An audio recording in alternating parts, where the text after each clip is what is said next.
Hi folks, this is Ron Marley with Wired for You. We're going to do a special case filigree today.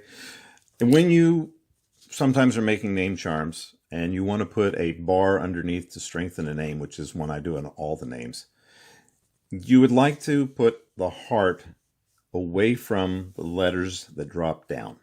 A good example would be this Emily. You'd want to put a heart here and then go up and make your name charm for your chain. Okay, but the heart would be away from the Y. James, same case. You might want to make it over here and then bring it out and tie it off that way. Jaden, another one. They pop up all over the place. You might want on this just to make the heart on the very end and then kind of spiral it through the heart and the J and take it off that way. Well, I want to show you how to do that simple little setup with the Y. Very simple. You just add a little extension onto it, and here it goes. I'm going to take a piece of sterling silver. I'm going to clip off approximately 5 to 6 inches of it. Oh, I don't want that one. That's a little rose wire. That's too pretty to mess with.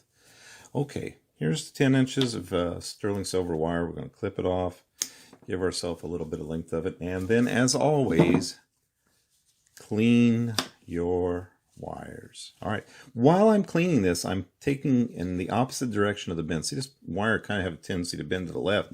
I put my thumb on it and I pull it backwards towards me, and you can make that curve go any way you'd like. See, there, in this case, it's going up.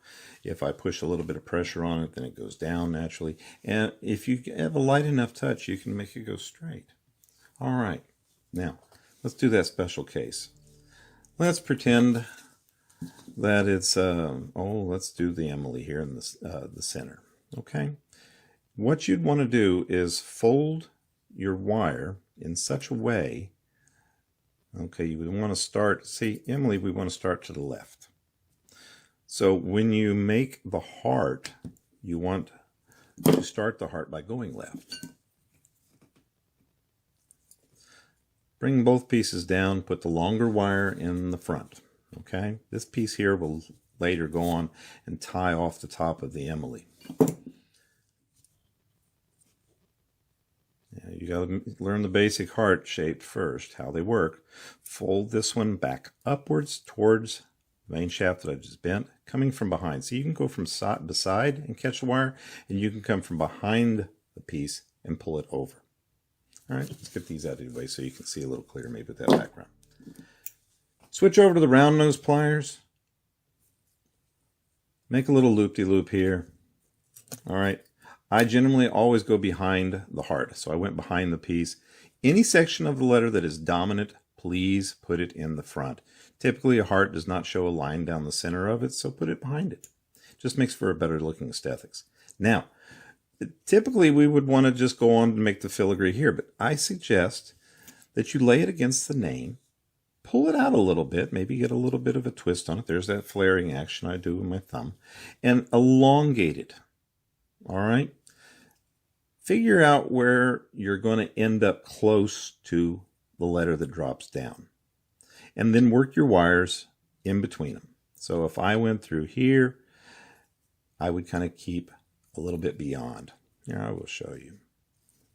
Beyond where I want to be. So there's a stopping point right there. Okay, take it on back up if you like and go beneath the Y or go through the Y's lower half.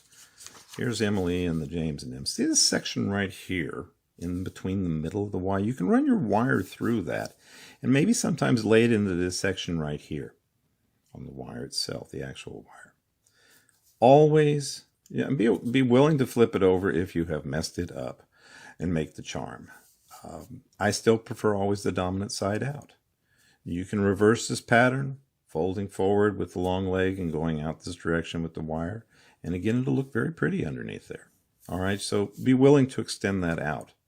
If you go too far, if it's a really long name, then you can pull off the name and intentionally go up. Make a little loop-de-loop right there in the center of the wire. And then do the opposite direction going this direction, okay? And this one will come down, one will go up, and you can pull it out, and you get a kind of a nice little wave pattern here. Let's grab the flat nose pliers and shorten that a little bit or flatten it out. So you see that you've got just a double little loop coming off of it. And that is a nice way to do it also. You don't necessarily have to go off to the side. You can fill it in with a little filigree in the middle, something like that, and it'll look nice. This pattern here is especially good if you're doing a male name. The guys don't necessarily want to have a heart underneath their name. If they do, fine. If they don't, this is a way to get around it. Also, in my later videos, I will show you how to do a lightning bolt, which is extremely popular with the guys. I'll show you how to do a skull and crossbones. It really is pretty. And if none of those work, put a cross on it. Find out if they're religious. If they'd like that, it's a nice touch for any piece of wire. All right, this is Ron Marley with Wired for You. I want to thank you very much for looking at the videos. If it has helped you any and you like the video, please hit the like button down below.